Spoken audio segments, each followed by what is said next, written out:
Live in the run-up, we have more breaking news coming in. This is as per sources, reports suggest that the government is likely to cut income tax in the 2025 budget.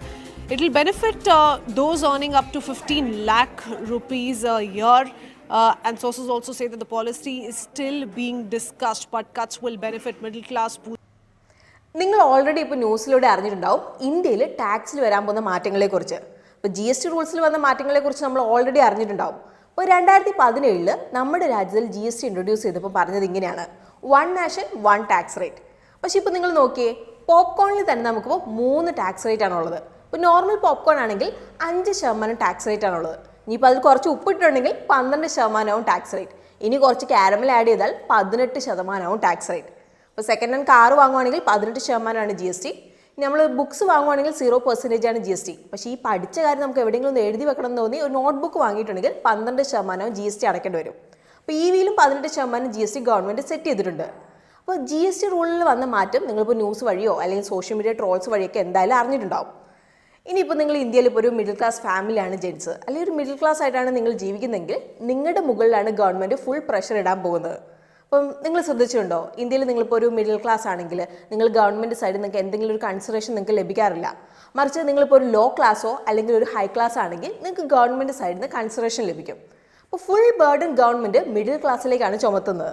അപ്പോൾ അതുകൊണ്ട് തന്നെ 1 ഫെബ്രുവരി 2025 വരാൻ പോകുന്ന budget ആളുകൾ പേടിയോടെയാണ് നോക്കുന്നത്. പ്രത്യേകിച്ച് middle class ഉള്ളവരാണ് നിങ്ങളെങ്കിൽ നിങ്ങളുടെ ഉള്ളിൽ എന്തായാലും ഒരു ഭയം കാണും. അപ്പം നിങ്ങൾക്കറിയാവോ നമ്മുടെ രാജ്യത്തിൽ ഏറ്റവും കൂടുതൽ ടാക്സ് പേ ചെയ്യുന്ന ആരാന്ന്? നിങ്ങൾ പറയും കോർപ്പറേറ്റ്സ് ആയിരിക്കുമെന്ന്. കാരണം നമ്മുടെ രാജ്യത്തിൽ വലിയ വലിയ ഒരുപാട് കമ്പനീസ് ഉണ്ട്. റിലയൻസ്, അദാനി, വിപ്രോ, അങ്ങനെ ഒരുപാട് വലിയ ലിസ്റ്റഡ് കമ്പനീസ് ഉണ്ട്. അപ്പോൾ ഞാനും വിചാരിച്ചത് കോർപ്പറേറ്റ് കമ്പനികൾ തന്നെയായിരിക്കും നമ്മുടെ രാജ്യത്തിലേക്ക് ടാക്സ് ഒരുപാട് കോൺട്രിബ്യൂട്ട് ചെയ്യുന്നത് തന്നെയാണ്. ബട്ട് ഞാൻ ഇതൊന്ന് റിസർച്ച് ചെയ്ത് നോക്കിയപ്പോഴാണ് എനിക്ക് മനസ്സിലായത്, കോർപ്പറേറ്റ്സ് അടയ്ക്കുന്ന ടാക്സിനേക്കാളും കൂടുതൽ ഇൻകം ടാക്സ് ആണ് ഗവൺമെൻറ്റിന് ലഭിക്കുന്നത്. അപ്പം നിങ്ങൾ ഈ ചാർട്ട് നോക്കിയിട്ടുണ്ടെങ്കിൽ നിങ്ങൾക്ക് മനസ്സിലാവും, ഇതിൽ റെഡ് ലൈൻ ഇൻകം ടാക്സ് ആണ്, ബ്ലൂ ലൈൻ കോർപ്പറേറ്റ് ടാക്സും. അപ്പോൾ ഇതിൽ നോക്കിയിട്ടുണ്ടെങ്കിൽ നമുക്ക് കാണാം, ആദ്യം കോർപ്പറേറ്റ് ടാക്സ് ആയിരുന്നു കൂടുതൽ, പക്ഷേ ഇപ്പോൾ ഇൻകം ടാക്സ് ആണ് കോർപ്പറേറ്റ് ടാക്സിനേക്കാളും കൂടുതൽ. സോ നമ്മുടെ ഗവൺമെൻറ് ഇവിടെ കോർപ്പറേറ്റുകളെ പ്രൊട്ടക്റ്റ് ചെയ്യുക എന്നുള്ളത് നിങ്ങൾക്ക് ഇവിടെ മനസ്സിലായില്ലേ? കാരണം എന്താണ്, അവരുടെ കയ്യിൽ നിന്ന് ഒരുപാട് ടാക്സ് ചുമത്തിയിട്ടുണ്ടെങ്കിൽ അവർ ടാക്സ് ഫ്രീ ആയിട്ടുള്ള രാജ്യങ്ങളിലേക്കൊക്കെ പോകും. അപ്പോൾ ഇത്രയും വലിയ കോർപ്പറേറ്റ്സിനെ നഷ്ടപ്പെടുത്തിയിട്ടുണ്ടെങ്കിൽ ഗവൺമെൻറ്റിന് അത് നഷ്ടമാണ്. അപ്പോൾ ഈ ഒരു ഗ്രാഫ് എന്ന് പറയുന്നത് ജസ്റ്റ് കോർപ്പറേറ്റ് ടാക്സ് മുതൽ ഇൻകം ടാക്സ് തമ്മിലുള്ള കമ്പാരിസൺ മാത്രമാണ്. നമ്മളിവിടെ ഇനി GST കൂടി അടയ്ക്കണം. ഇപ്പോൾ കോർപ്പറേറ്റ്സ് ആണെങ്കിൽ നമ്മളെപ്പോലെയല്ല, അവർക്കാണെങ്കിൽ GST ക്ലെയിം ചെയ്തെടുക്കാൻ വേണ്ടി സാധിക്കും.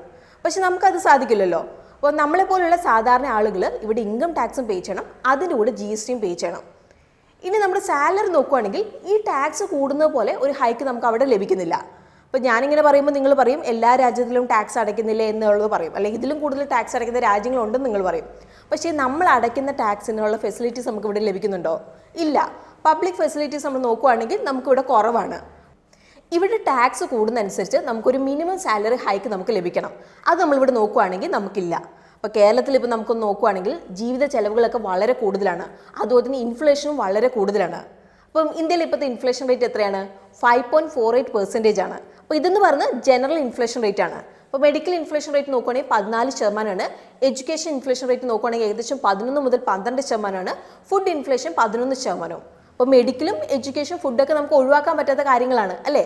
അപ്പോൾ ഇതനുസരിച്ച് വരുമാനം കിട്ടുന്നവർ ആക്ച്വലി ഇവിടെ കുറവാണ്. ഹൈ ഇൻകം ഏൺ ചെയ്യുന്ന ആളുകളുണ്ട്, ലൈക്ക് ഇപ്പോൾ ഡോക്ടേഴ്സ്, IT പ്രൊഫഷണൽസ് ഒക്കെ ഉണ്ട്. പക്ഷേ ഞാനിവിടെ സംസാരിക്കുന്നത് മിഡിൽ ക്ലാസ്സിലുള്ളവരെ പറ്റിയാണ്. അപ്പോൾ അൾട്ടിമേറ്റ്ലി എല്ലാ പ്രഷറും മിഡിൽ ക്ലാസ്സിലുള്ളവരുടെ തലയിലാണ് വരാറുള്ളത്. ഇനി അടുത്തൊരു ന്യൂസും കൂടി നിങ്ങൾ കേട്ടിട്ടുണ്ടാവും, അപ്കമിങ് ബഡ്ജറ്റിൽ ആനുവലി 15 ലക്ഷം രൂപ വരെ വരുമാനമുള്ള ആളുകളുടെ ഇൻകം ടാക്സ് ഗവൺമെൻറ് കുറയ്ക്കാൻ വേണ്ടി പ്ലാൻ ചെയ്യുന്നുണ്ടെന്ന്. അപ്പം ഇൻകം ടാക്സ് ഗവൺമെൻറ് കുറയ്ക്കാനുള്ള റീസൺ എന്താണ്? അപ്പോൾ നമ്മൾ ഓൾറെഡി പറഞ്ഞായിരുന്നു, ഇപ്പം നമ്മുടെ ജീവിത ചെലവുകളൊക്കെ വളരെ കൂടുതലാണ്, അതുപോലെ തന്നെ പണപ്പെരുപ്പം കൂടുതലാണെന്നുള്ള കാര്യം പറഞ്ഞു. അപ്പോൾ അതുകൊണ്ട് തന്നെ ആളുകൾക്ക് ചിലവാക്കാൻ വേണ്ടിയിട്ട് പണമില്ല അവരുടെ കയ്യിൽ, അതുകൊണ്ട് തന്നെ ചിലവാക്കുന്നവർ കുറച്ചു. അപ്പോൾ ഇങ്ങനെ സ്പെൻഡിങ് കുറഞ്ഞപ്പോൾ എക്കോണമി സ്ലോ ഡൗൺ ആയി. ഇപ്പം നമ്മുടെ രാജ്യത്തെ GDP റേറ്റ് 5.4% ആണ്. ലോകത്തെ 5th ബിഗ്ഗസ്റ്റ് ഇക്കോണമിയാണ് നമ്മുടെ എന്നുള്ള കാര്യം നിങ്ങളിവിടെ ഓർക്കണം. സോ GDP റേറ്റ് കൂടണമെങ്കിൽ എന്ത് വേണം? കൺസംഷൻ കൂടണം, അതായത് ആളുകൾ പണം ചിലവാക്കണം. സോ കൺസംഷൻ കൂടണമെങ്കിൽ ആളുകളുടെ കയ്യിൽ പണം വേണം. അപ്പോൾ അതുകൊണ്ട് ഗവൺമെൻറ് ഇവിടെ ഇൻകം ടാക്സ് കുറയ്ക്കാൻ വേണ്ടി പ്ലാൻ ചെയ്തു. അതുപോലെ GST അവർ കൂട്ടി. അപ്പോൾ നിങ്ങൾക്ക് അറിയാലോ, GST എന്ന് പറഞ്ഞാൽ കൺസംഷൻ്റെ മേളിൽ ചുമത്തുന്ന ടാക്സ് ആണ്. അപ്പോൾ നമ്മൾ തുടക്കത്തിൽ പറഞ്ഞായിരുന്നു GST റൂട്ടിൽ വന്ന മാറ്റങ്ങൾ അല്ലേ? സോ ഇവിടെ ഗവൺമെൻറ് ഇൻകം ടാക്സ് കുറച്ചിട്ട് GST കൂട്ടി. സോ ഇങ്ങനെയാകുമ്പോൾ കൺസംഷൻ കൂടും, GST കൂടിയതുകൊണ്ട് ഗവൺമെൻറ് ടാക്സും കിട്ടും.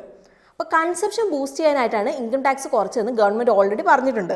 അപ്പോൾ നിങ്ങളിപ്പം ടാക്സ് ഫയലിംഗ് ഒക്കെ ചെയ്യുന്ന ഒരു വ്യക്തിയാണെങ്കിൽ നിങ്ങൾക്ക് അറിയായിരിക്കും, നമുക്ക് നിലവിൽ ഇപ്പോൾ ഓൾഡ് ടാക്സ് റെജീം അതുപോലെ ന്യൂ ടാക്സ് റെജീം ഉണ്ട്.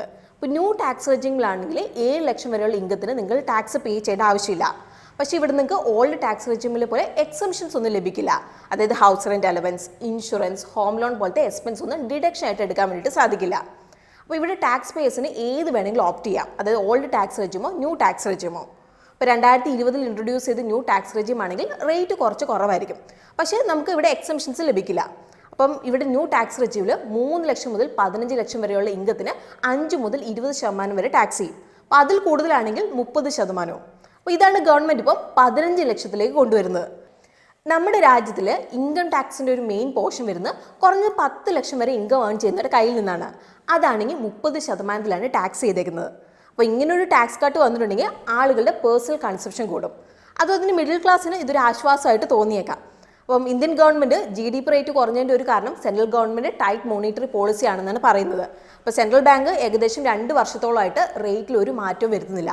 ഇപ്പോൾ മുൻ ഗവർണറായ ശക്തികാന്ത് ദാസ് 2 വർഷത്തോളമായിട്ട് പലിശ നിരക്ക് മാറ്റമില്ലാതെ നിലനിർത്തിയിട്ടുണ്ട്. അപ്പോൾ ഇക്കണോമിക് ഗ്രോത്തിനായിട്ട് റേറ്റ് കുറയ്ക്കണമെന്ന് നിർമ്മല സീതാരാമൻ ആവശ്യപ്പെട്ടിട്ടുണ്ട്.